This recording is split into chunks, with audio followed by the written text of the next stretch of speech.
Hello दोस्तों, चलिए हम लोग ये सीजीएल प्री का सवाल है। ये सीजीएल प्री 2024 का है। 2024 में पूछे गए सवाल है, उसका हम लोग डिस्कस कर रहे थे। एक बार वन लाइनर के रूप में देख रहे हैं, क्योंकि जो भी एग्ज़ाम आता है उसका प्रीवियस ईयर जरूर करना चाहिए। चलिए, इसलिए ये 5वां दिन है, ये 5वां चैप्टर है, अर्थशास्त्र से है। और 4 देख लिए थे। चलिए, इसमें लगभग 86 से 87 क्वेश्चन है। हम लोग इसको देख लेंगे। जितने दिन एसएससी सीजीएल का एग्ज़ाम हुआ था उतना दिन में इतना क्वेश्चन पूछा गया है, लगभग 80 क्वेश्चन। एक उद्योग संघ स्वनियामक संगठन है जिसका प्राथमिक उद्देश्य सूक्ष्म वित्त के क्षेत्र के सुदृढ़ विकास की दिशा में काम करना है। सूक्ष्म वित्त संस्था नेटवर्क। भारत में विदेशी निवेश को अधिकतर किस चुनौती का सामना करना पड़ता है?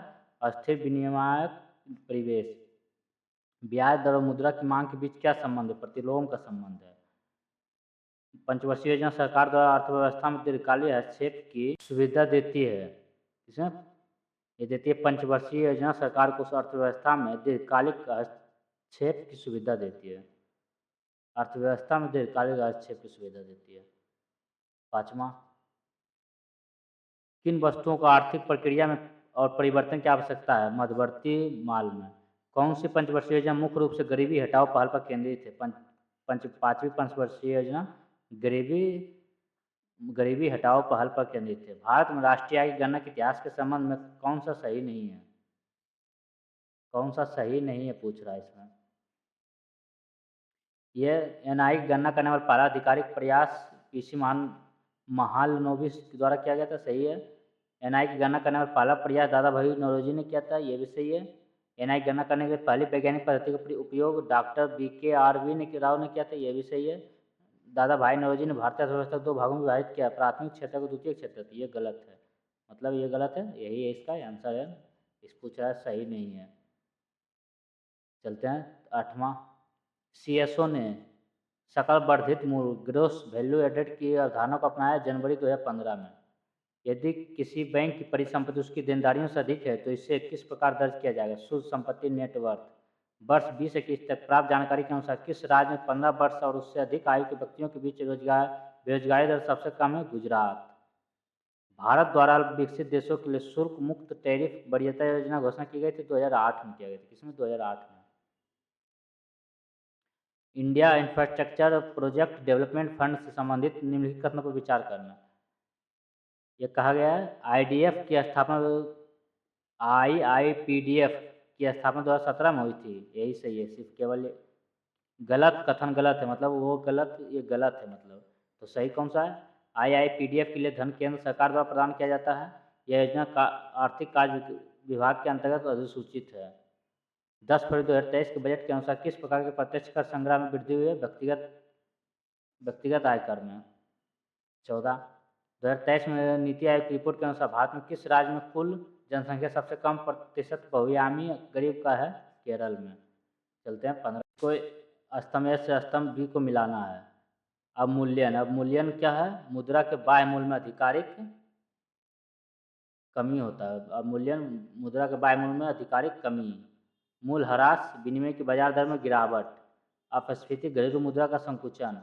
विनियम नियंत्रण विदेशी मुद्रा का नियंत्रण विनियम होगा।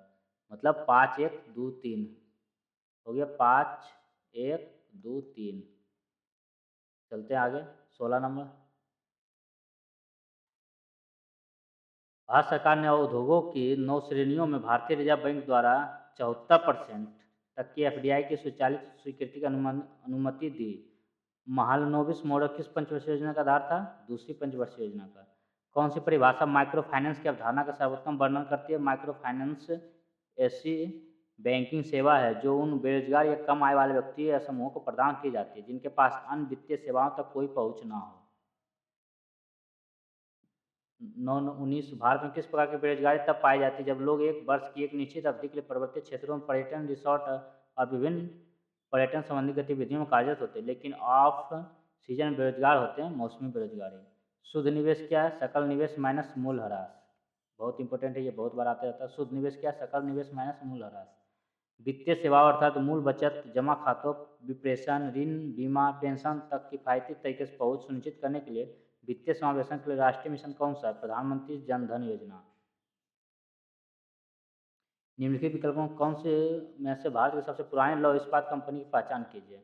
ये टिस्को है, सबसे पुरानी है। TISCO Tata iron and steel company. विनिमय के माध्यम के रूप में माल का उपयोग किस प्रकार के विनिमय में किया जाता है? वस्तु विनिमय में। 24। भारत में सार्वजनिक क्षेत्र के उद्योग का एक उदाहरण क्या है? भारत हैवी इलेक्ट्रिकल्स लिमिटेड यानी भेल।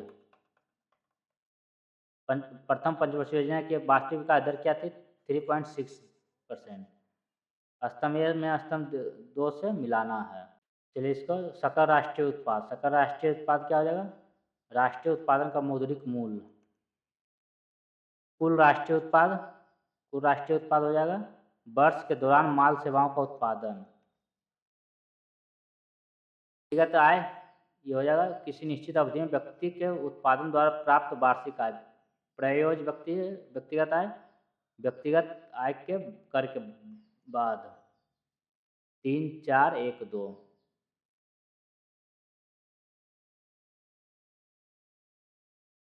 भारत में बेरोजगारी के लिए सबसे उपयुक्त कारण कौन सा है? अत्यधिक जनसंख्या है।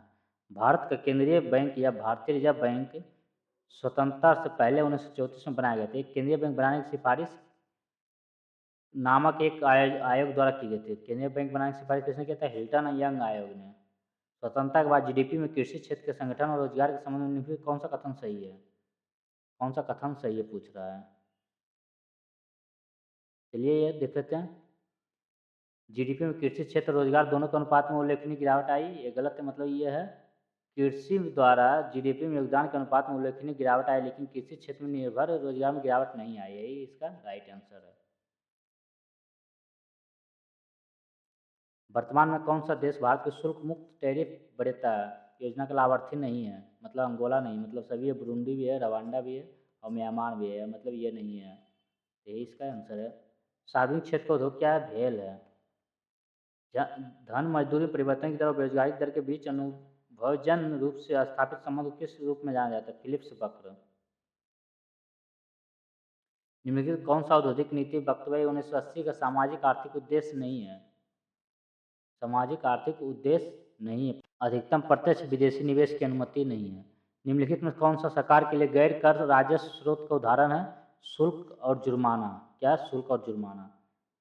यदि जीएनपी पिछले वर्ष की तुलना में 16% अधिक है और मुद्रास्फीति की दर 9% है तो अर्थव्यवस्था में उत्पादन कितना होगा? 7% होगा। 16 माइनस 9, 7%। कौन सा भारत में निजी क्षेत्र के उद्योग का एक उदाहरण है? निजी क्षेत्र के उद्योग का एक Tata iron and steel company. 37 को मिलाना सूची 1 से सूची 2 को। व्यापार प्राथमिक वैश्विक प्रणाली 1988। भारत खाड़ी सहयोग परिषद मुक्त व्यापार समझौता 2004।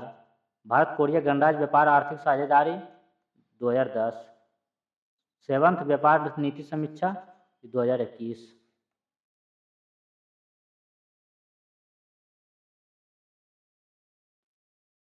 मैपलेट्स योजना किस वर्ष लागू की गई थी? 1993 में। What is subtracted from GDP to arrive at NDP? Depreciation, वही मूल्यह्रास।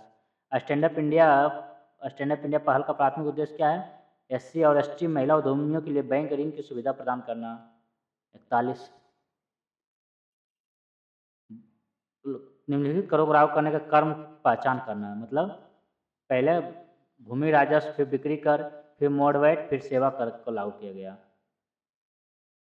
प्रथम पंचवर्षीय योजना के पीछे हेरोड डोमर मॉडल मुख्य विचार था। किसका था? प्रथम पंचवर्षीय योजना में मुद्रा आपूर्ति एक स्टॉक अवधारणा है। मुद्रा आपूर्ति एक स्टॉक अवधारणा है के दौरान भारत सरकार द्वारा सूखा प्रबंध क्षेत्रों में लोगों को रोजगार प्रदान करने के सूखा प्रबंध क्षेत्र कार्यक्रम शुरू किया गया था। इसके दौरान चौथी पंचवर्षीय योजना के दौरान एक वर्ष के दौरान फर्म की 4 माल सूची में परिवर्तन निम्नलिखित में कौन सा विकल्प सही ढंग से परिभाषित करता है? वर्ष के दौरान फर्म का उत्पादन माइनस वर्ष के दौरान फर्म की बिक्री। 46 नंबर। किस संस्था ने ग्रामीण क्षेत्रों में मुख्यतः गरीब महिलाओं की आर्थिक स्थिति को सुधारने में योगदान दिया है? स्वयं सहायता समूह। भोजन, काम और उत्पादकता नारे का प्रयोग किस पंचवर्षीय योजना में किया गया था? 7वीं पंचवर्षीय योजना में। भारत में एचएसजी बैंक लिंकेज प्रोग्राम का एक घटक क्या है? बैंक एचएसजीएस के व्यक्तिगत सदस्यों को ऋण प्रदान करते हैं। श्रम एवं रोजगार मंत्रालय की एक रिपोर्ट के अनुसार वर्ष 21-22 में महाराष्ट्र में बेरोजगारी दर कितनी थी? 3.5%। 50 नंबर। स्वतंत्रता के समय भारत के औद्योगिक विकास की मुख्य बाधाएं क्या थी? उद्योगों में पूंजी निवेश। वर्ष 23-24 के लिए वित्त मंत्रालय के विनिवेश लक्ष्य क्या था? 51,000 करोड़। निम्नलिखित में से कौन सा संयुक्त क्षेत्र उद्यम का एक उदाहरण है? संयुक्त क्षेत्र उद्यम का एक उदाहरण है क्या है? Oil India limited. निम्नलिखित में से क्या उन लोगों के लिए छोटे ऋण का प्रावधान करता है जिनकी वित्तीय सेवाओं तक कोई अन्य पहुंच नहीं होती है? सूक्ष्म वित्त। 54। कौन सा दस्तावेज भारत में सार्वजनिक एवं निजी उद्योग की स्थापना के लिए रूपरेखा नियम और विनिमय प्रदान करता है? औद्योगिक नीति। फिशर का विनिमय समीकरण क्या है? माइनस एम वी बराबर पी टी, माइनस नहीं है, एम वी बराबर पी टी है। फिशर का विनिमय समीकरण एम वी बराबर पी टी। किस आंदोलन ने भारत में बड़े और छोटे किसानों के बीच क्षेत्रीय असमानताएं पैदा की? हरित क्रांति। हरित क्रांति बड़े और छोटे किसानों के बीच क्षेत्रीय असमानताएं पैदा कर दी।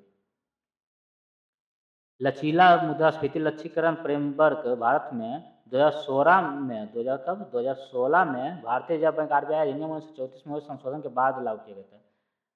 यह अधिनियम 1934 के अधिनियम के 1 अप्रैल 1935 को आरबीआई का स्थापना हुआ था।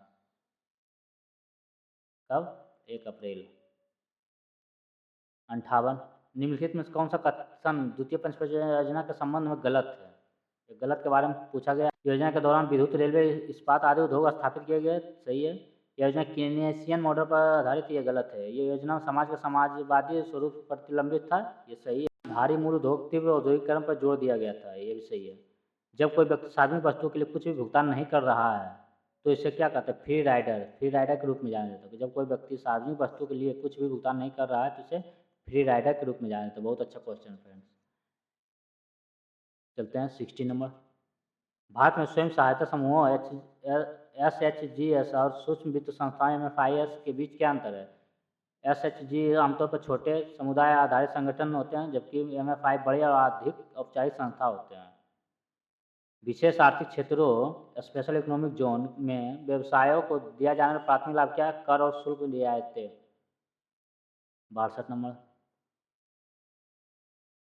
डॉक्टर बाई बी रेड्डी की अध्यक्षता में बने कार्य समूह ने वर्ष 1998 में एक नए मध्यवर्ती मौद्रिक समुच्चय को ANM2 के रूप में संदर्भित करने पर प्रस्ताव दिया था। निम्नलिखित में किस योजना के तहत भारत में सदस्य ऋणदात्री संस्थाओं द्वारा 10 लाख तक के संपार्श्विक मुक्त ऋण दिए जाते हैं? प्रधानमंत्री मुद्रा योजना। मेक इन इंडिया पहल मुख्य रूप से किस क्षेत्र पर केंद्रित है? विनिर्माण क्षेत्र पर। किस क्षेत्र पर? विनिर्माण। मेक इन इंडिया कब लॉन्च किया गया था? यह 25 सितंबर 2014 को किया गया था। 25 सितंबर 2014 को। ये क्या है? ये एक बिजनेस को बढ़ावा देने के लिए और स्किल डेवलपमेंट को बढ़ाने की एक पहल है। 65। कौन सा कथन सही है? यह है राष्ट्रीय आय उपादान लागत पर निवल राष्ट्रीय उत्पाद है। 66। किस औद्योगिक नीति ने निजी कंपनियों पर प्रतिबंधों को कम करके भारतीय उद्योग में उदारीकरण की शुरुआत की? औद्योगिक नीति 1991। NDP क्या है? NDP है GDP माइनस मूल्य ह्रास है। भारत में सूक्ष्म लघु और मध्यम उद्यम विकास अधिनियम 2006 का प्राथमिक उद्देश्य क्या है? MSMEs के विकास को बढ़ावा देना और सुविधाजनक बनाना। पूंजीगत प्राप्तियों का उदाहरण क्या है? सरकारी परिसंपत्तियों की बिक्री से राजस्व। 70। 1947 से 90 की अवधि के दौरान कितनी पंचवर्षीय योजनाएं पूरी की गई थी? 7 पंचवर्षीय योजनाएं। आय के चक्रीय प्रवाह के संबंध में कौन सा सही नहीं है? कौन सा सही नहीं है ये पूछा गया है। चलिए इसको देखते हैं। एक चक्रीय प्रवाह में क्षरण अंतर 56 के बराबर होते हैं। ये सही है। एक क्षेत्र की आय दूसरे की व्यय बन जाती है। ये भी सही है। बचत के साथ साथ सरकारी व्यय चक्रीय प्रवाह में अंतर 56 इंजेक्शन, यही गलत है। यही इसका आंसर है।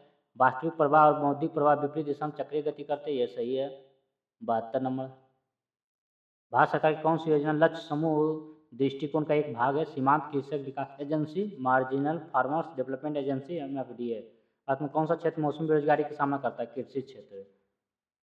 माइक्रो फाइनेंसिंग शब्द का पहली बार उपयोग 1970 के दशक में बांग्लादेश ग्रामीण बैंक के विकास के दौरान किया गया था, जिसकी स्थापना किसको? मोहम्मद यूनुस के द्वारा किया गया था। कृषि क्षेत्र में सब्सिडी का आर्थिक औचित्य क्या है? या उन्नत प्रौद्योगिकी का लाभ प्रदान करने, उत्पादन की लागत को कम करने का एक प्रोत्साहन है। किस स्थिति में सरकार घाटे का बजट चलाती है? जब सरकारी व्यय राजस्व से अधिक हो जाता है। किस स्थिति में सरकार घाटे का बजट चलाती है? घाटा का बजट जब सरकारी व्यय राजस्व से अधिक हो जाता है। यूएनडीपी के अनुसार भी मानव विकास सूचकांक 22 में श्रीलंका का स्थान क्या है? 189 में 73वां स्थान है। स्वतंत्रता प्राप्ति के पश्चात भारत में सूती वस्त्र उद्योग को किसने मुख्य रूप से प्रोत्साहन दिया था? स्वदेशी आंदोलन। 79 नंबर, स्वतंत्रता के समय भारत में किस प्रकार का सुप्रबंधित उद्योग स्थापित किया गया था? इस्पात और सूती वस्त्र। 80 नंबर, प्रत्येक कथन में दो शब्द शामिल है, 3 मामलों में दो शब्दों का अर्थ एक दूसरे के समान है, निम्नलिखित में किस मामले में दो शब्दों का अर्थ एक दूसरे के समान नहीं है? मतलब वास्तविक जीडीपी और अर्थित कीमतों पर जीडीपी ये समान है, नॉमिनल जीडीपी और वर्तमान कीमतों पर जीडीपी। वास्तविक जीडीपी और जीडीपी अस्फीति परिवर्तन ये नहीं है। आधार अवधि और संदर्भ अवधि ये सही है। राष्ट्रीय युवा नीति 2014 युवाओं को 15 से 29 आयु के बीच जनसंख्या के रूप में परिभाषित करती है। राष्ट्रीय युवा नीति 2014, राष्ट्रीय युवा नीति बहुत इंपॉर्टेंट है। राष्ट्रीय युवा नीति 2014 युवाओं को 15 से 29 वर्ष की आयु के बीच जनसंख्या के रूप में परिभाषित करती है। प्रति व्यक्ति आय में गिरावट के प्राथमिक कारण का सबसे अच्छा वर्णन क्या है? जनसंख्या वृद्धि में बढ़ोतरी है। प्रति व्यक्ति आय में गिरावट के प्राथमिक कारण का सबसे अच्छा वर्णन करता है जनसंख्या वृद्धि में बढ़ोतरी। चलिए फ्रेंड्स, ये अर्थव्यवस्था था, ये हो गया है। चलिए फिर अगले वीडियो हम लोग करेंगे ये फिजिक्स भौतिकी से करेंगे। ये आ गया भौतिकी, चलिए इससे करेंगे फिर। ये 5वां क्लास था फ्रेंड्स। चलिए 6ठा क्लास में हम 6ठा दिन में ये करेंगे, भौतिकी से लेंगे। भौतिकी में कितना क्वेश्चन पूछा गया वो देख लेंगे। चलिए ये 82 क्वेश्चन पूछा गया था ये सीजीएल प्री में, सीजीएल प्री 2024 में। चलिए फ्रेंड्स, वीडियो अच्छा लगे तो लाइक जरूर करें। चलिए मिलते हैं फिर अगले वीडियो में।